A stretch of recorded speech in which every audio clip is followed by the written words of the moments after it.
সন্তান ৩-৪ বছর পর্যন্ত বিদেশে। সন্তান ডাক দেয়া বলে, মা আমি তোমাদের সঙ্গে ঈদ তো করবই, ঈদের বাজার যা যা লাগে এখান থেকে নেওয়া যায় নিয়ে যাব। মা বাবা অন্যান্য মানুষের সঙ্গে গল্প করে বেড়ায়, আনন্দ উচ্ছ্বাস প্রকাশ করে বেড়ায়, আমার সন্তান আসবে একসঙ্গে ঈদ করব। ২৭ রোজার রাতে সন্তান ফোন দিয়া বলে, বাবা আমি আগামীকাল রওনা দিলে রাত ২টা-৩টায় গিয়া ঢাকায় নামবো, আমি সাহারি তোমাদের সঙ্গেই খাবো। মা বসে আছে, মায়ের সন্তানের বাবাও বসে আছে, সন্তান আসবে। রাত্র ২টা-৩টা হয়ে গেছে, সাহারির সময় হয়ে গেছে, সন্তানের খবর নাই। শেষ টাইমে মা বাবা সাহারি খেয়ে ফজরের নামাজ পড়ে দরজার মধ্যে অপেক্ষা করতেছে, সন্তানের খবর নাই। ৮টা, ৯টা, ১০টা বেজে গেছে, মায়ের মনটার ভালো লাগে না। স্বামীকে ডেকে বলে, স্বামীরে আমার সন্তান কই, আমার মনটা ভালো লাগে না, একটা ফোন লাগাও। স্বামী ডাক দিয়া বলে, চিন্তা করো না, ঈদের সময় যানজট থাকতে পারে, চলে আসবে। কিছুক্ষণ পর বাবার মনটাও ভালো লাগে না, বাইরে নেমে পায়চারি করতেছে। হঠাৎ করে একটা ফোন চলে আসছে। সন্তানের ফোন দেখে বাবার সে কি আনন্দ। ফোন রিসিভ করে যখনই সালাম দিল, অপর প্রান্ত থেকে সালামের উত্তরে সন্তানের কণ্ঠ পাওয়া যায় না। বাবা ডেকে বললেন, বাবা তুমি কে? এটা তো আমার সন্তানের কণ্ঠ নয়, তবে মোবাইলটা আমার সন্তানের। ওপার থেকে ডাক দেয়া বলে, আপনি কি এই লোকে, এই মোবাইলওয়ালার বাবা? বলে, হ্যাঁ। আপনি এখনো বাড়িতে কি করেন? আপনার যেই সন্তান ঢাকা থেকে গাড়ি নিয়া ২৫০০-এর দিকে রওনা দিয়েছিল, ওই গাড়িটা ২৫০০ পৌঁছতে পারে নাই। পথিমধ্যে সংঘর্ষে রাস্তার মধ্যেই অনেকগুলো মানুষ মারা গেছে, অনেক যুবকও তার মধ্যে আছে, রাস্তার পাশে সাদা কাপড় দিয়া ঢাকা। দেখেন আপনার সন্তান এই লাশের মধ্যে আছে কিনা। মোবাইলটা আমি রাস্তার পাশে পড়ে পাইলাম। বাবা পাগলের মতো একটা দৌড় দিছে। মা মনে করছে সন্তান বুঝি কাছাকাছি চলে আসছে। অন্যান্য সন্তানদের ডাক দেয়া বলে, তোরা কে, কোথায়, এদিকে আয়, তোদের ভাই বুঝি কাছাকাছি আসছে। আমার কলিজার টুকরা সন্তান, তোর বাবা যে আগায় আনতে গেছে, তাড়াতাড়ি নতুন চাদর বিছা, বালিশের কভারগুলো খুলে নতুন কভার লাগা, পানি গরম বসা, আমার সন্তান এসে গোসল করবে। আহারে সবাই ফুলের মালা, ফুলের তোড়া নিয়ে অপেক্ষা করতেছে। ৪টা বছর কলিজার টুকরা বাড়িতে নাই, বিদেশ থেকে আসবে। বাবা স্পটে গিয়া দেখেন অনেকগুলো লাশ, সাদা কাপড় দিয়া ঢাকা। একটা একটা মাথার উপর থেকে কাপড় উঠান আর কৌতূহল বাড়তেছে, কাপড় উঠান আর কৌতূহল বাড়ে। হঠাৎ তাকায় দেখে কলিজার টুকরা সন্তান লাশের মিছিলে শামিল হয়ে গেছে। বাবা সন্তানকে ধরে কাঁদেন আর বলেন, বাবা এত আদর আপ্যায়ন, তোর জন্য এত প্রস্তুতি রে বাবা। তোর মা তোর পথে বসে আছে রে বাবা, কি জবাব দিব বল? তুই যেদিন রওনা দিয়ে বিদেশ চলে গেলি, তোর মা সারা রাত ঘুমায় নাই, দরজায় গিয়া তোর পথের দিকে তাকা রইছি। কত রাত আমি মা, আমি বাবা দেখলাম তোর মা গভীর রাতে বিছানায় নাই, খুঁজতে খুঁজতে দেখলাম দরজায় গিয়া তোর মা কাঁদে। কত রাত তোর মা তোর জন্যে নামাজ পড়তে পড়তে রাত্রটা নির্ঘুম কাটায় দিছে রে বাবা। কত রাত তোর মা তোর জন্যে দোয়া করতে করতে নির্ঘুম রাত্র কাটায় দিছে। এই ৪ বছরে ৮টা ঈদ, ঈদের সময় আমরা নতুন কাপড় কিনছি, নতুন কাপড় পরছি। তোর মায়ের জন্য আমি নতুন শাড়ি এনে খাটের উপরে রাখলাম। ঈদের নামাজ পড়ে এসে দেখি কাপড়টা খাটের উপরেই আছে, তোর মা প্রথম ঘরেও নাই, মাঝের ঘরেও নাই, পেছনের ঘরেও নাই। খুঁজতে খুঁজতে গিয়া দেখি তোর মা কিচেন রুমে আছে।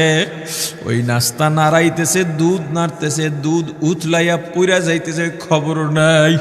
আমি তাকায় দেখলাম তোর মায়ের 2 চক্ষু দিয়া টপ টপ করে পানি পড়তেছে।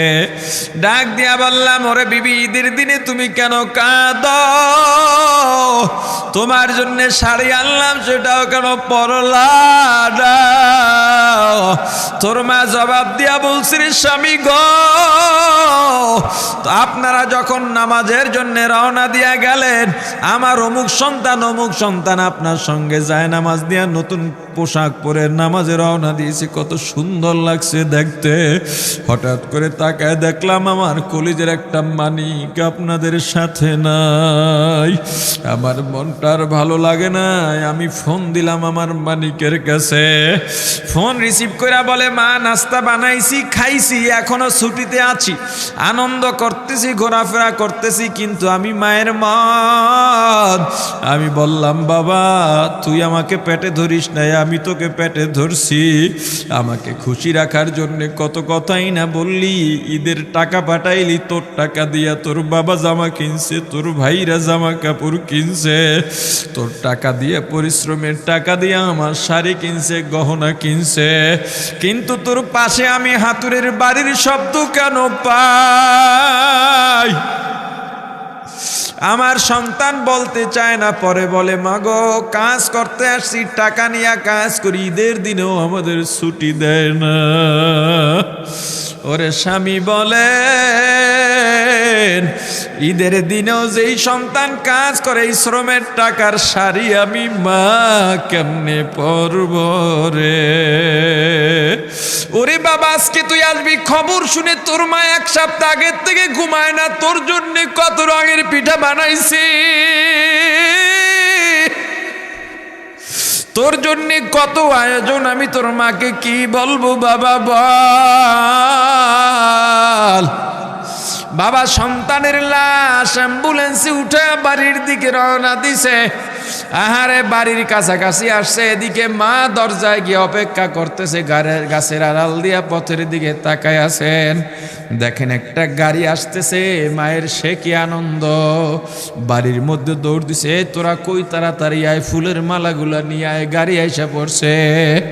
বাড়ির দরজা দিয়ে যখন অ্যাম্বুলেন্সের হরেন দিয়া ঢুকতেছে, হুইসেল দিয়া ঢুকতেছে, মা একটা চিৎকার দিছে, ওরে এই মরণ গাড়ি আমার বাড়ি কেন, কার কপাল পুরুষে?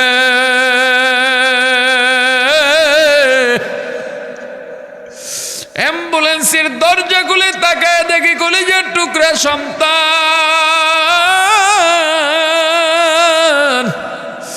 এমন ঘুমাইছে, আর জীবনেও উঠবে না।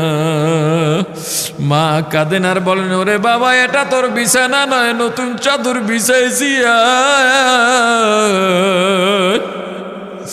বোন কান্দে আর বলে, ভাই আরে তোর জন্য ফুলের মালা পরাইছি, ফুলের মালা বানাইছি, একটু মালা পরাবো। মা ডেকে বলেন, রে সন্তান, 4টা বছর আমি তোর মা ডাক শোনার জন্য অপেক্ষা করছি, তোর জন্য গরম পানি করছিলাম, গোসল করবি, সেই গরম পানি যে তোর জীবনের শেষ গোসল হবে বুঝি নাই। ওরে পর্দালের মাগো, আর কোন ভাষায় বুঝাইলে বুঝবারে মা, দুনিয়ার জীবনটা ক্ষণস্থায়ী, এই দুনিয়ায় নাফরমানি করা যাবে না, এই দুনিয়ায় নাফরমানি করা যাবে না, অহংকার দেখাবার কিচ্ছু নাই, এই দুনিয়া ছেড়ে যাওয়া লাগবে। আল্লাহ এত দয়া করছেন, মায়া করছেন, ওই আল্লাহর সঙ্গে নাফরমানি করো না রে ভাই, ওই আল্লাহর নেয়ামতের অশুকরিয়া করো না। আমার রাসূলের সুন্নত দিয়া নিজেকে মোড়াইয়া নে, নিজের জীবনটা গড়াইয়া নে, ওই পরকাল হবে তোমার আমার জন্যে মহা শান্তির জায়গা। আলহামদুলিল্লাহ, আলহামদুলিল্লাহ ওয়াকাফা ওয়া সালামুন আলা ইবাদিহিল্লাযীনা ইসতাফা। أما بعد فأعوذ بالله من الشيطان الرجيم. بسم الله الرحمن الرحيم.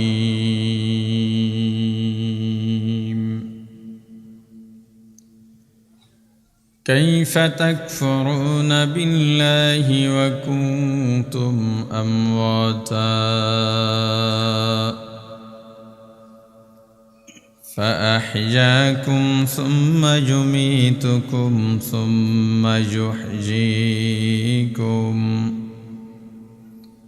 ثم إليه ترجعون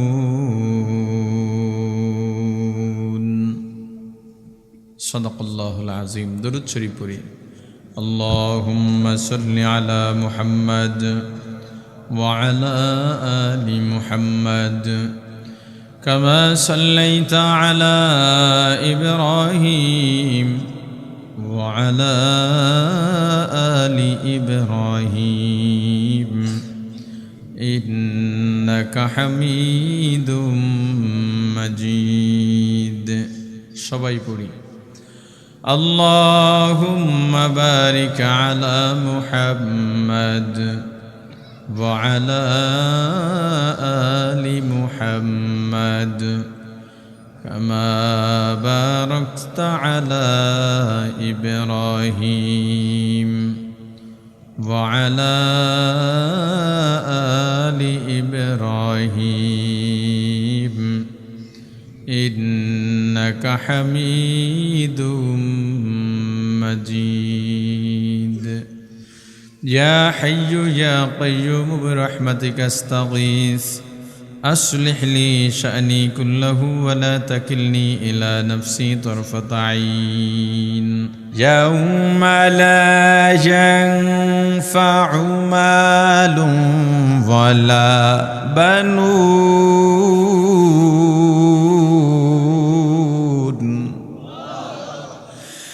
إلا من أتى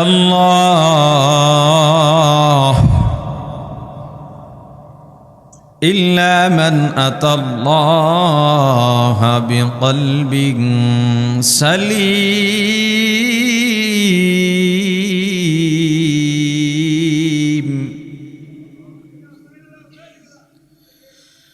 إلا من أتى الله بقلب سليم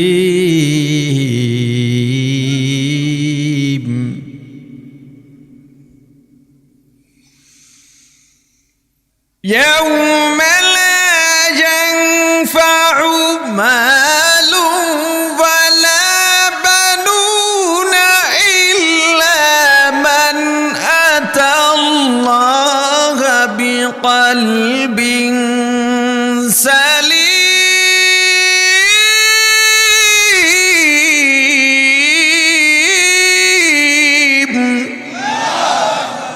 আল্লাহ রাব্বুল আলামিন কিয়ামতের ময়দানে এই ঘটনাকে লক্ষ্য করে আল্লাহ বলেন কিয়ামতের ময়দানে লা ইয়ানফা কোনো উপকারে আসবে না, কোনো ফায়দা দেবে না।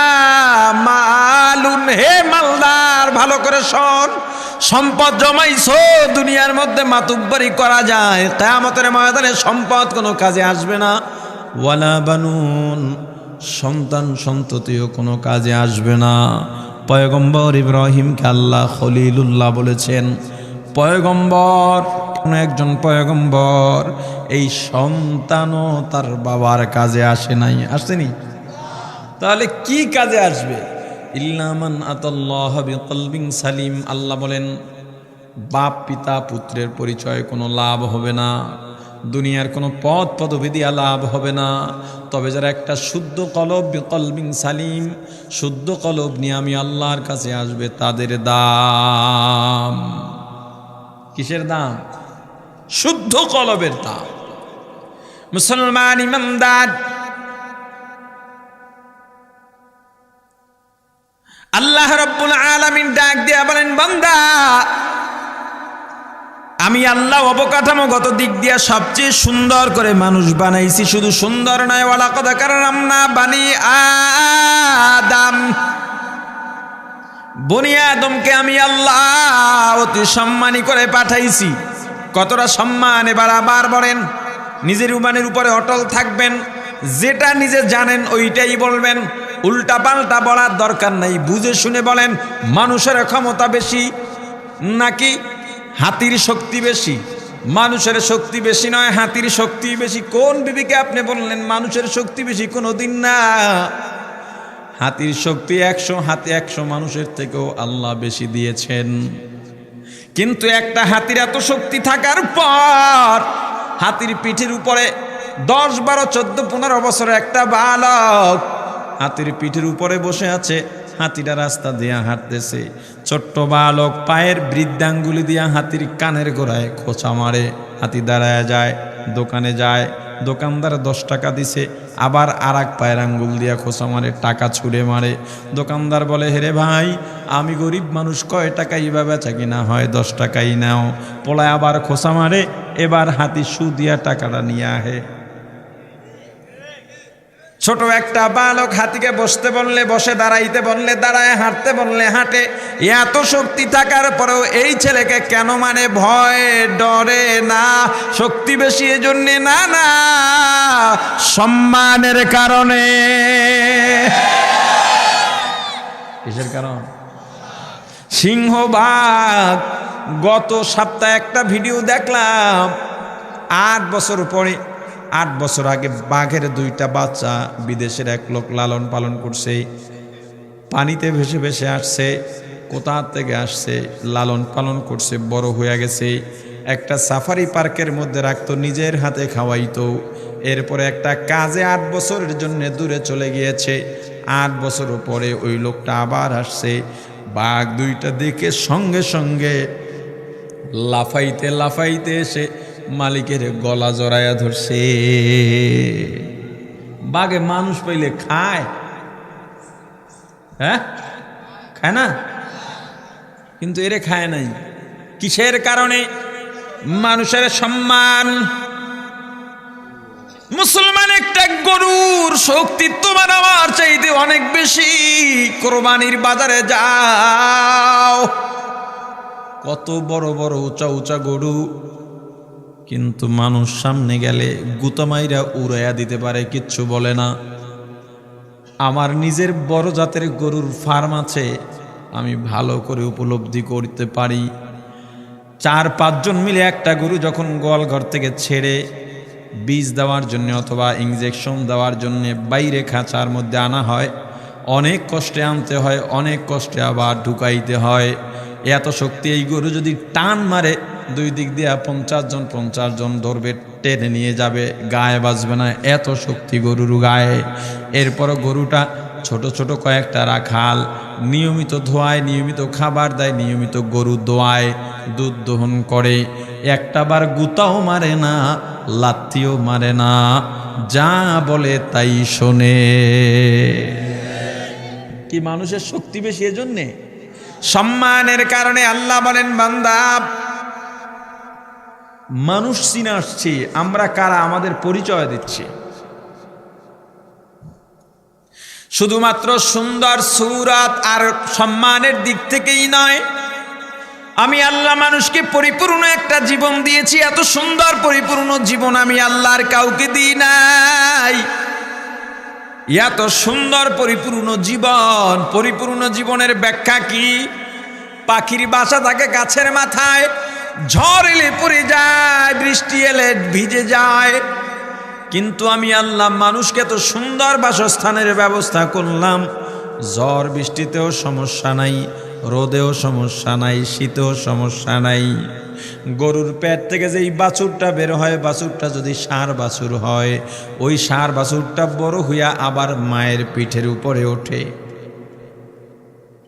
আবার যেই ষাঁড় দিয়া বীজ দেওয়ানো হয়, বাছুরটা যদি বকনা বাছুর হয়, বাছুর বড় হলে ওই বাবাই আবার মেয়ের পিঠের উপরে ওঠে। কিন্তু মানুষ, আমি আল্লাহ তোমাদেরকে এত সুন্দর ব্যবস্থাপনা দিয়েছি, তুমি বিয়ে করার পর ওই মেয়েটার জন্য আমি আল্লাহ পৃথিবীর সব পুরুষকে হারাম ঘোষণা করে দিই। বান্দারে, দুনিয়ার কারো জবানে আমি আল্লাহ অনুভূতি প্রকাশ করার মতো ভাষা দিই নাই। তোমার জবানে আমি আল্লাহ ভাষা দিলাম অনুভূতি প্রকাশ করার জন্যে। ঘন্টার পর ঘন্টা কথা বলো, অনুভূতি শেষ হয় না। মরণের আগ পর্যন্ত কথা বলো, কথাও ফুরায় না। কিন্তু 2টা গরুকে কোনোদিন দেখছেন ঘন্টার পর ঘন্টা বসে কথা বলতে? 2টা ছাগলকে, হাঁসকে, মুরগিকে। আল্লাহ বলেন এত ভালোবাসলাম রে বান্দা, এত আদর করে তোরে বানাইলাম, এত নেয়ামত দান করলাম, এরপরেও কাইফা তাকফুরুনা বিল্লাহ, কিভাবে আমি আল্লাহর সঙ্গে কুফরি কর। অথচ তোমার কোনো নাম নিশানা ছিল না, অস্তিত্ব ছিল না। ফাহিয়াকুম, অতঃপর আমি আল্লাহ তোমাকে জীবন দিলাম। জীবনে যেখানে যা দরকার, 10 পদ দরকার, আমি আল্লাহ 1000 কোটি পদ তোমাকে দিয়া দিছি। এরপরেও কাইফা তাকফুরুনা বিল্লাহ, নাম নিশানা নাহি ছিল,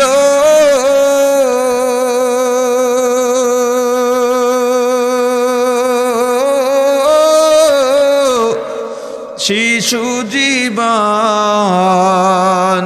কে বাদিল, কার দয়াতে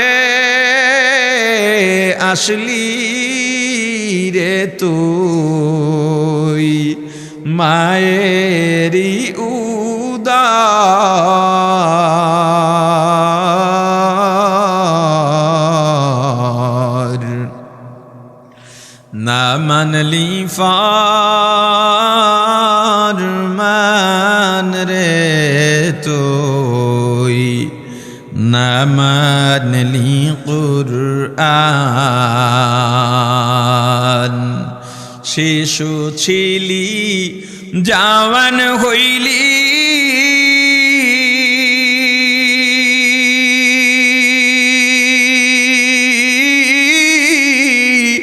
নানা ভাবে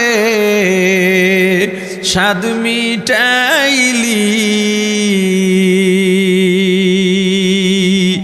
আল্লাহ রাসূল ভুলে রইলি,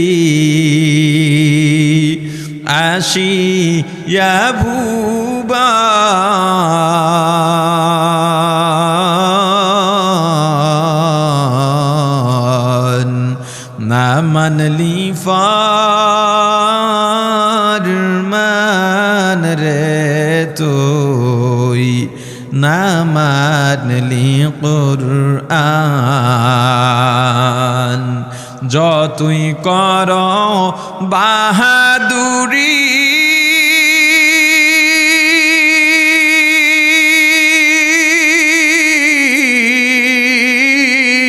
এই দুনিয়া নয় তোর বাড়ি, যেতে হবে সবই ছাড়ি, কবর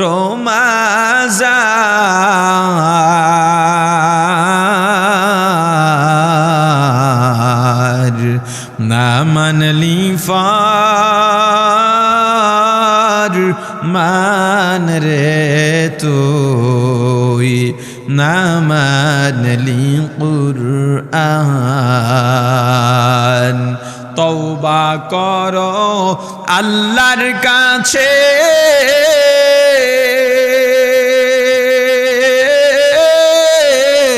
তওবার দরজা খোলা আছে, ক্ষমা করলে করতে পারেন তিনি যে রহমান,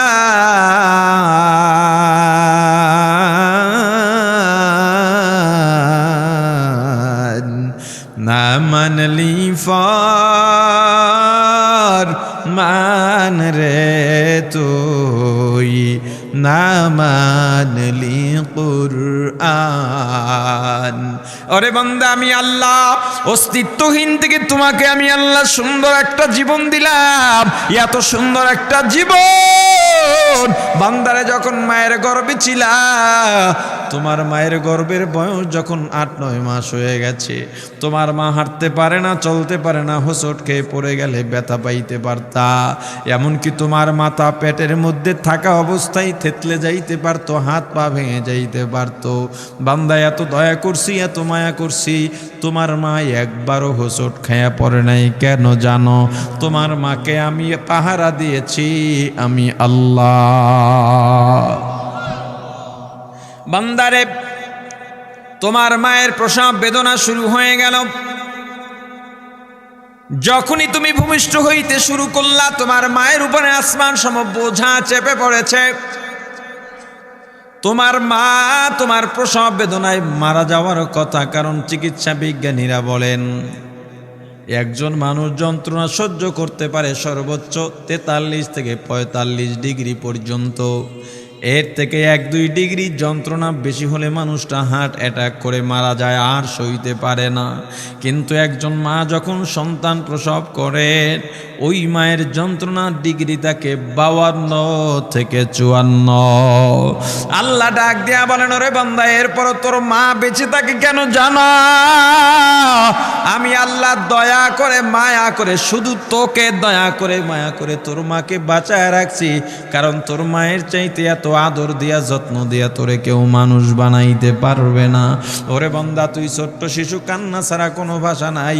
ক্ষুধা লাগলেও কাঁদো, মশায় কামড়াইলেও কাঁদো, ব্যথা পাইলেও কাঁদো। তোর ভাই বোন জানে না কেন কখন কাঁদো, তোর মামাও জানে না, ফুফাও জানে না, ফুফুও জানে না, খালাও জানে না, চাচাও জানে না, এমনকি তোর বাবাও বলতে পারে না কখন কিসের জন্যে কাঁদো। কিন্তু যখনই যার জন্যে কাঁদিস না কেন বান্দা, তোর মা সঙ্গে সঙ্গে বলে দিতে পারে। এটা তোর মায়ের কারামতি নয়।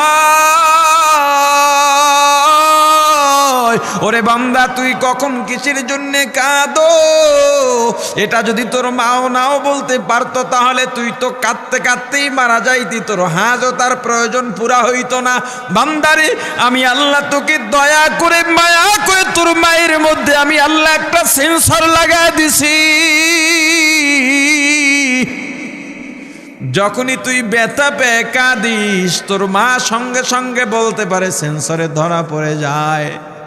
এখন যে গাড়িগুলো চলে, এগুলো ডিজিটাল নেম প্লেট আছে, ডিজিটাল নেম প্লেট, অর্থাৎ যেটার মধ্যে গাড়ির নাম্বার লেখা থাকে, এখানে একটা সেন্সর আছে। আগে যেমন কাগজপত্র বিআরটিতে গিয়া এরপরে যাচাই করা লাগতো ট্রাফিকের, সেটাই এখন আর লাগে না। অনেক দূর থেকে সেখানে যদি একটা লাইট মারে, বিশেষ লাইট, ওই সেন্সরে ধরলেই বলে দিতে পারে এই গাড়ির কাগজপত্র ঠিক আছে না নাই। যদি আর একটু আপডেট করেন দেশের বাইরে, আমরা যেমন টোল দিই, টোল প্লাজা আছে, দাঁড়াইয়া টোল দিই, টোল দেওয়া লাগে না। গাড়ির গ্লাসের মধ্যে একটা সেন্সর লাগানো থাকে, ওই সেন্সরের মধ্যে আমার কি বলে এটিএম কার্ড যে আছে, মাস্টার কার্ড, ক্রেডিট কার্ড, এটা সংযোগ দেওয়া আছে। আমি যখন ব্রিজের নিচ দিয়া যাব, অটোমেটিকভাবে ওই সেন্সর দিয়ে আমার টাকা কেটে নিয়ে যাবে, আমার মোবাইলে মেসেজ আসবে। মানুষজন এত বুদ্ধি কোথায় পাইল? আল্লাহর দেওয়া জ্ঞানের বাইরে কোনো মানুষ নিজের থেকে জ্ঞান অর্জন করতে পারে না। মুসলমান ইমানদার, এখনো তো সুপার সবগুলোতে যান, ঢাকার মার্কেটে যান, সুপার মার্কেটে যাবেন, নিজের মন মতো সব বাজার করবেন, কাউকে লাগে না। টলি আছে, টলির মধ্যে নেন। কাউন্টারে যাওয়ার পর আপনার একটা পণ্য সামনে ধরবার, একটা দেখছেন নি মেশিনে টিপ দেয়, এখানে টিপ দেয়, একটা হাতে হাতল ধরার মতো দেখতে, হুক্কার মতো টিপ দেয়। কম্পিউটারে দাম উঠে যায়, এটার দাম কত, ওখানে দাম লেখা নাই, বারকোড দেওয়া আছে, সেন্সর দেওয়া আছে। আল্লাহ বলেন, ওরে বান্দা, আমি আল্লাহ তোর মায়ের ভিতরে একটা সেন্সর লাগিয়ে দিয়েছি। ওই সেন্সরটার এত পাওয়ার, তুই যখন ক্ষুধা লাগলে কাঁদিস, সঙ্গে সঙ্গে সেন্সরে ধরা পড়ে যায়, তোর মা খাবার দেয়। কি বিশ্বাস হয় না? আমার কথার সঙ্গে একটু মিলায় নেন। ঘরের মধ্যে গভীর রাত, ছোট্ট শিশু কান্না করতেছে, আপনার বিবি ঘুমায়, কান্নায় আপনার ঘুম ভেঙে গেছে, আপনি কোলে নিছেন তাও কান্না থামে না। বিবিকে ধাক্কা দিয়া উঠাইলেন, কিরে বাচ্চা কাঁদে, তুমি কেন ওঠো না, একটু খাবার দাও, কান্না বন্ধ করাও। ছেলে মেয়ের মা ডাক দেয়া বলে, না ওর এখন ক্ষুধা নাই, ক্ষুধার জন্য কাঁদে না। বলে কেন কাঁদে, একটু ফ্যানটা ছেড়ে দেন। ফ্যান ছেড়ে দিছেন, শিশুর কান্না বন্ধ হয়ে গেছে। ঘরের মধ্যে ছেলে বা মেয়ে হামাগুড়ি খায় আর মায়ের পেছনে পেছনে হাঁটে আর কাঁদে। আপনি বললেন ওকে একটু খাবার দাও, মেয়ের মা ছেলের মা ডেকে বলে, না না ও ক্ষুধার জন্য কাঁদে না। তাহলে কেন কাঁদে, একটু কোলে নেন, ঠান্ডা হয়ে যাবে। যখনই উঠাইয়া কোলে নেন, দেখেন কান্নাটা বন্ধ হয়ে গেছে। আপনি বাবা মায়ের থেকে বংশ আর রক্তের বিবেচনায় আপনি অনেক কাছের। কারণ আমরা পরিচয়, আমার বংশ নির্ধারণ হয় বাবার দিক থেকে না মায়ের দিক থেকে। এরপর আপনি বলতে পারলেন না, মা বলতে পারলেন, আবার দূর থেকে আসছেন, ছেলে মেয়ের প্রতি আদর আছে, তার প্রতি স্নেহ আছে, ভালোবাসা আছে। সন্তানকে কোলে নিলেন, কোলে থাকে না, কাঁদতেছে।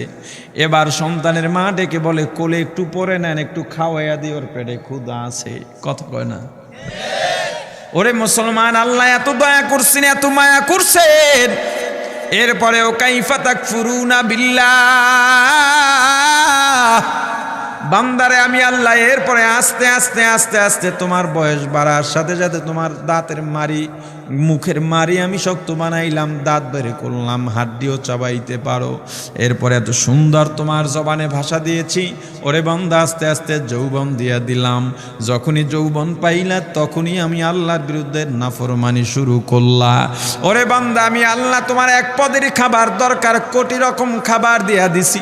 বান্দারে তোর এক পেয়ালা পানি দরকার, আমি আল্লাহ সাগরকে সাগর পানি দিয়া দিলাম। তোর একটু অক্সিজেনের দরকার, আমি আল্লাহ আসমান জমিনের মাঝখানের জায়গাটা অক্সিজেন দিয়ে ভরে দিয়েছি রে বন্দা। ওরে বন্দা এত দয়া করছি, মায়া করছি, সারাদিন কাজ করে ক্লান্ত হয়ে যাস, আমি আল্লাহ রাত্র দিলাম বিশ্রামের জন্যে। অথচ আমি আল্লাহ আল্লাহ তাখুদুহু সিনাতুম ওয়ালা নাওম, আমি আল্লাহ ঘুমাই না, আমাকে ঘুমেও ধরে না, তন্দ্রাও ধরতে পারে না। কেন জানিস রে বান্দা, গভীর রাতে উঠে আমি আল্লাহকে যদি আল্লাহ বলে ডাক দাও, আমি আল্লাহ যদি ওই সময় ঘুমায়া থাকি, তোর ডাকে কে সাড়া দিবে বল? কিন্তু বান্দা আমি আল্লাহ তোকে ডাকছি ওই গভীর রাতে, আমি আল্লাহ তোকে পাই নাই, তোর কি লাগবে গভীর রাতে উঠে আমাকে বল। এই এলাকার জমির জবর দখল বাজরা তোমার জমি নিয়ে গেছে, শক্তিতে পারো না, রাত তো পয়রা রয়েছে তোমার। তোমার দোকান একজনে দখল করে নিয়ে গেছে, মামলায় জিততে পারো নাই, রাত্র তোমার জন্য পড়ে রইছে আল্লাহর সঙ্গে বলার জন্যে। রাত্রটা তুমি বেছে নাও। ওরে মুসলমান ইমানদার, একজনের টাকা নিছে, টাকা দেয় না, টাকা উঠাইতেও পারো না, বিচার ব্যবস্থায়ও কাজ হয় নাই, তোমার জন্য আল্লাহ রাত্র রেখে দিয়েছেন। ওরে বান্দা তোর কি লাগবে আমাকে বল, শুধু একটু বল, আমি এত নেয়ামত দিছি, নেয়ামতের শুকরিয়া আদায় করার কিচ্ছু লাগবে না। বান্দারে এত দয়া করছি, মায়া করছি, এরপরে আমি আল্লাহর থেকে কিভাবে মুখ ফিরাতা করি বান্দা। বান্দারে ফজরে ডাকি পাই না, জোহরে ডাকি পাই না, আসর মাগরিব এশায় ডাকি পাই না, তোকে আমি রমজানের সাহারিতে ডাকি পাই না, তেলাওয়াতে জিকিরে ডাকি পাই না, ওয়াজের মাহফিলে ডাকি পাই না, উলামা ইকরামের তরবিয়তে ডাকি পাই না। ওরে বান্দা বল, কিয়ামতের ময়দানে তুইও আমাকে ডাকবি কিন্তু পাবি না। কিয়ামতের ময়দানে এই দুনিয়ায় যারা আল্লাহ থেকে গাফেল, যারা উদাসীন, কিয়ামতের ময়দানে জাহান্নামে পড়ে আজকে দুনিয়াতে একবার যদি আল্লাহকে ডাক দেওয়া হয়, আল্লাহ একটা ডাকের জবাবে 100 বার মতান্তরে 10 বার জবাব দিয়া দেন। আজকে আল্লাহকে যারা ডাকো নাই, কিয়ামতের ময়দানে জাহান্নামে পড়ে আল্লাহকে ডাকবা। ডাকতে ডাকতে ডাকতে ডাকতে 1000 ডাকার পরে আল্লাহ একবার জবাব দিবেন, এ ডাকিস কেন? জাহান্নামী বলবে, আল্লাহ আমার পানির পিপাসা লাগছে, পানি চাই। আল্লাহ ফিরিস্তাদের ডাক দিয়া বলবেন, ও ফিরিস্তারা, ওরা পানি চায়, ওদের জন্য কোন পানি বরাদ্দ আছে? ফেরেশতারা ডাক দেয়া বলবে, আল্লাহ ওদের এমন পানি জাহান্নামীরা জ্বলতে জ্বলতে পুড়তে পুড়তে জাহান্নামীদের গায়ের রক্ত, গায়ের চর্বি, গোস্ত, হাড্ডি যেখান থেকে পুইজের নহর হয়ে গেছে, ওই দুর্গন্ধ পুইজ হইল ওদের পানি। আল্লাহ বলেন, যা ওদের প্রাপ্য ওদের বুঝাইয়া দে, আমাকে ডিস্টার্ব দিতে নিষেধ কর। আমি আমার বান্দাদের নিয়ে ব্যস্ত আছি। যেই বান্দারা দুনিয়ার মধ্যে আমি আল্লাহকে দেখে নাই, রাসূল দেখে নাই, জান্নাত দেখে নাই, জাহান্নাম দেখে নাই, দুনিয়ার মধ্যে অহংকারও দেখায় নাই, রিক্সা চালাইছে, ঠেলা ঠেলছে, অটো চালাইছে। হে গরিবের দল, এই ময়দানের মধ্যে যত মানুষ আছেন রে বাবা, বেশিরভাগ গরিব মানুষ। বড় লোকরা ওয়াজে কম আসে, তারা ওয়াজের ময়দানে কম বসে, যদিও আসে স্টেজে একটু বৈশা সাইকুম দিয়া চলে যায়, এরপর আর থাকে না। এই গরিবের দলই জান্নাতে আগে কেন যাবে এবার বুঝে নেন। আমার রাসূল বলেছেন, ধনী আর গরিব একই ক্যাটাগরির জান্নাতে যদি হয়, সেক্ষেত্রেও গরিব ধনীর 500 বছর আগে জান্নাতে চলে যাবে। আল্লাহ রাব্বুল আলামিন ডেকে বলবেন, হে ফেরেশতারা, দুনিয়ার মধ্যে আমার গরিব বান্দা রিক্সা চালাইছে, হাত দিয়া প্যাডেল মারতে হয়, হাত দিয়া হ্যান্ডেল ধরতে হয়, পা দিয়া প্যাডেল মারতে হয়, জবানটা কোনো কাজে লাগে নাই। তখন জবানের মধ্যে ছিল আল্লাহ আল্লাহ আল্লাহ আল্লাহ আল্লাহ আল্লাহ আল্লাহ আল্লাহ। আমার বান্দার জবান থেকে লা ইলাহা ইল্লাল্লাহর জিকির ছোটে নাই, আল্লাহ জিকির ছোটে নাই, আল্লাহু আকবার জিকির ছোটে নাই। ওরে ফেরেশতারা, আমার বান্দা যখনই আজানের আওয়াজ পাইছে, রিকশার চাকায় তালা লাগাইয়া মসজিদের মধ্যে চলে গেছে। আমার বান্দা নরসিংদী, মাধবদী, এই শেখদী এলাকায় যত গার্মেন্টস আছে, বড় বড় কাপড়ের কারখানা আছে, ওখানে কাজ করে। জোহরের নামাজের সময় জিএম ছুটি দেয় না, এমডি ছুটি দেয় না।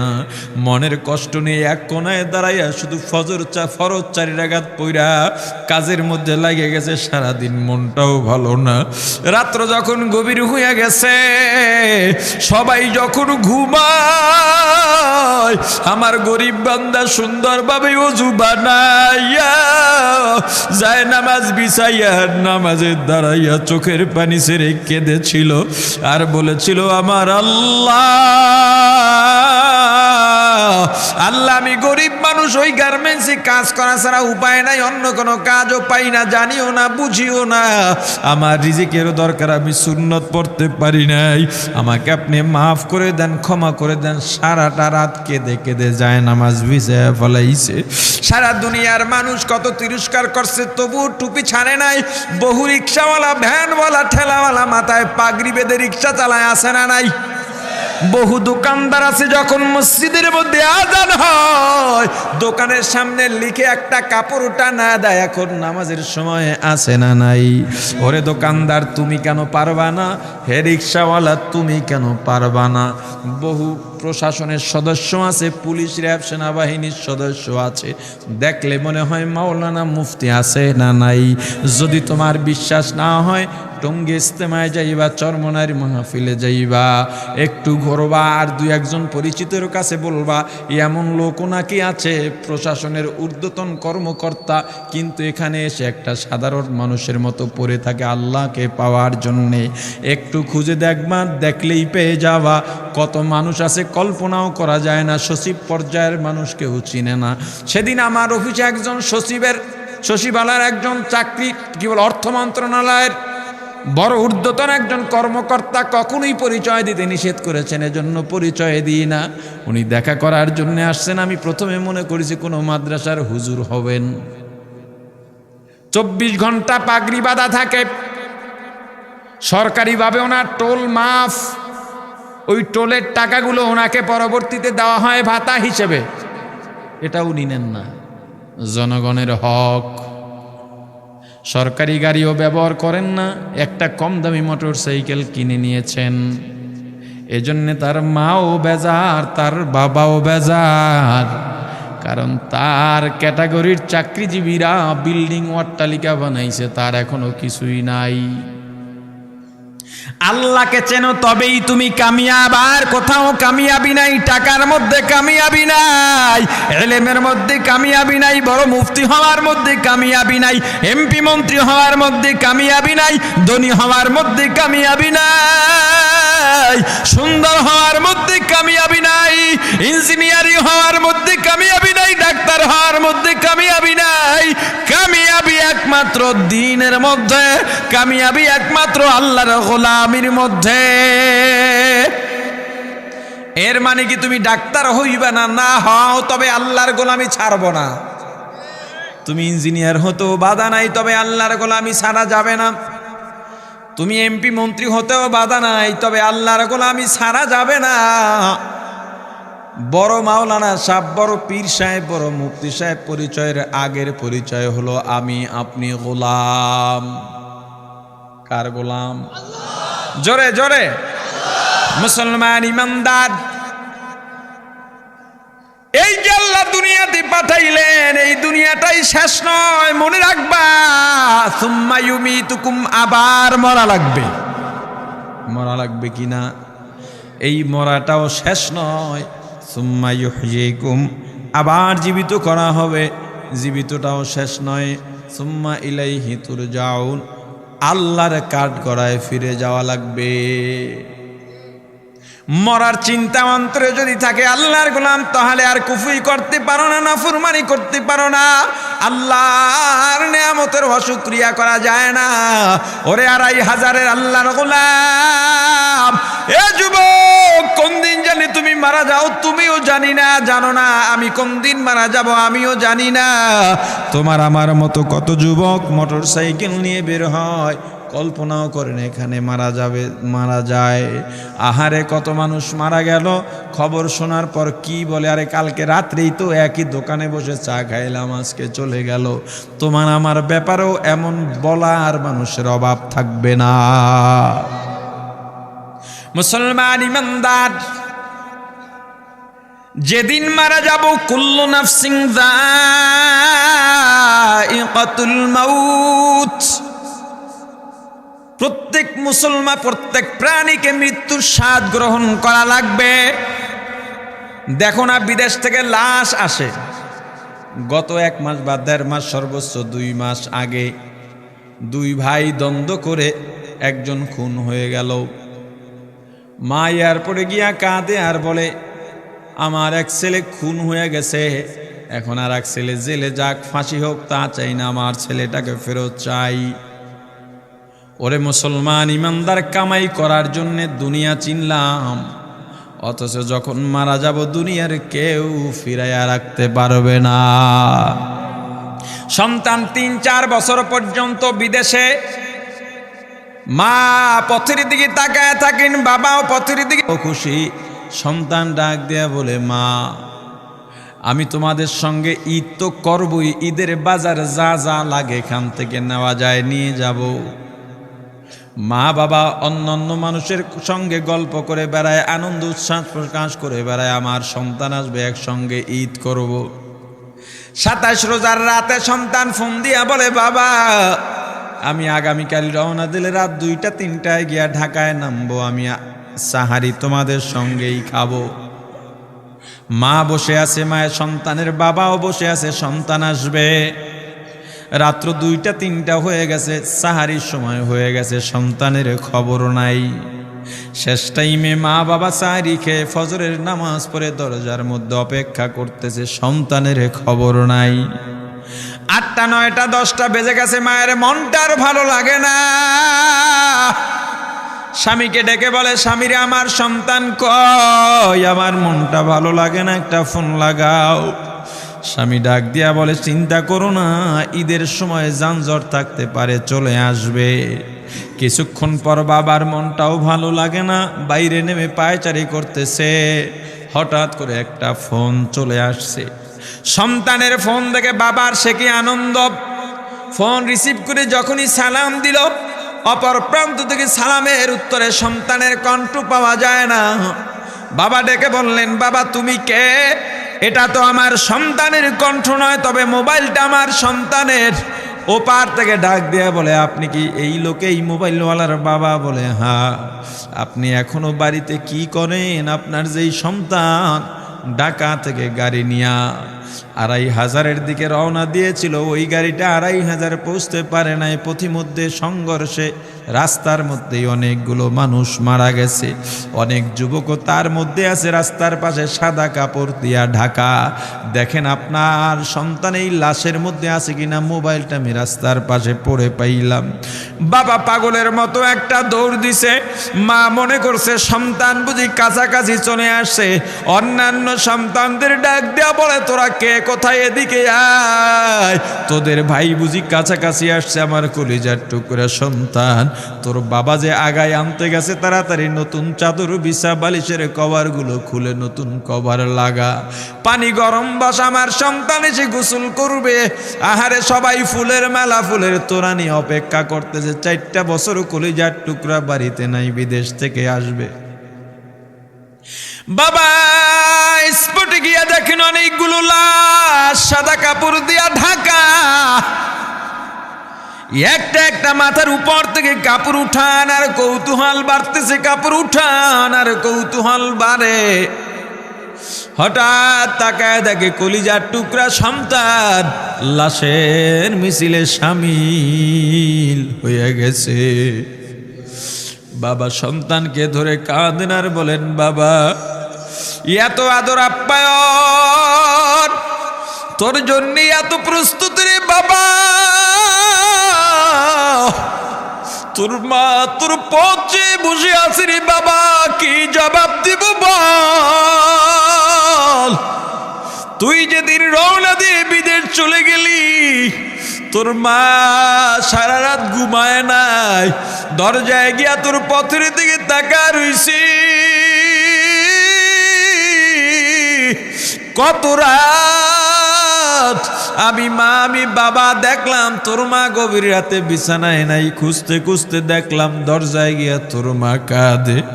কত রাত তোর মা তোর জন্যে নামাজ পড়তে পড়তে রাত্রটা নির্ঘুম কাটায় দিছে রে বাবা। কত রাত তোর মা তোর জন্যে দোয়া করতে করতে নির্ঘুম রাত্র কাটায় দিছে। এই 4 বছরে 8টা ঈদ, ঈদের সময় আমরা নতুন কাপড় কিনছি, নতুন কাপড় পরছি।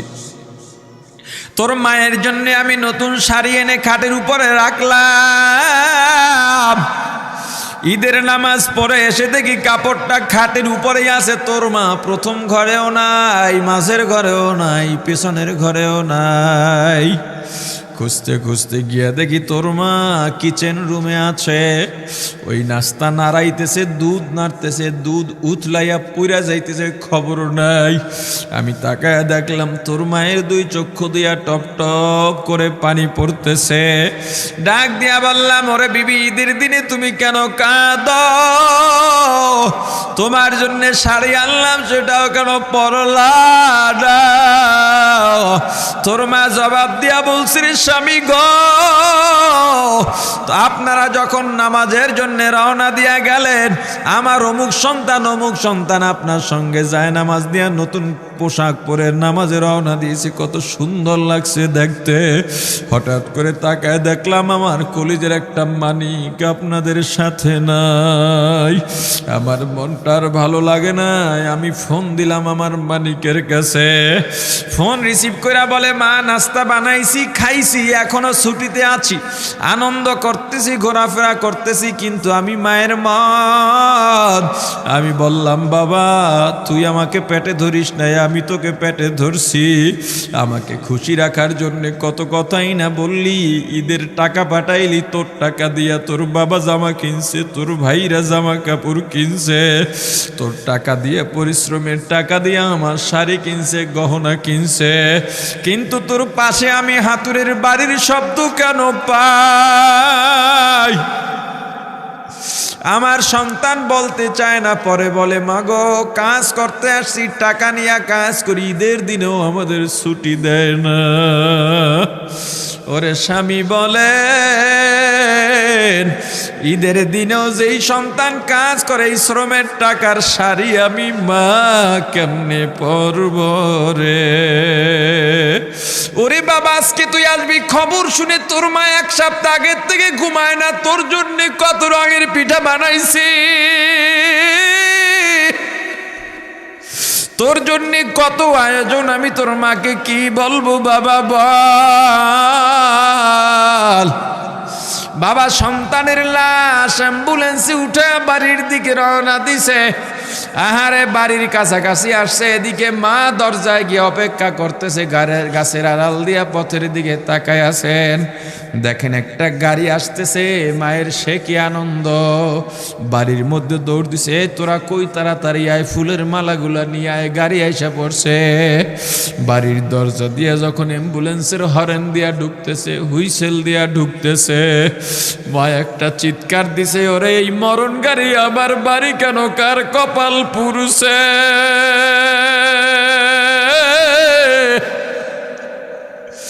অ্যাম্বুলেন্সের দরজা খুলে তাকায় দেখি কলিজার টুকরা সন্তান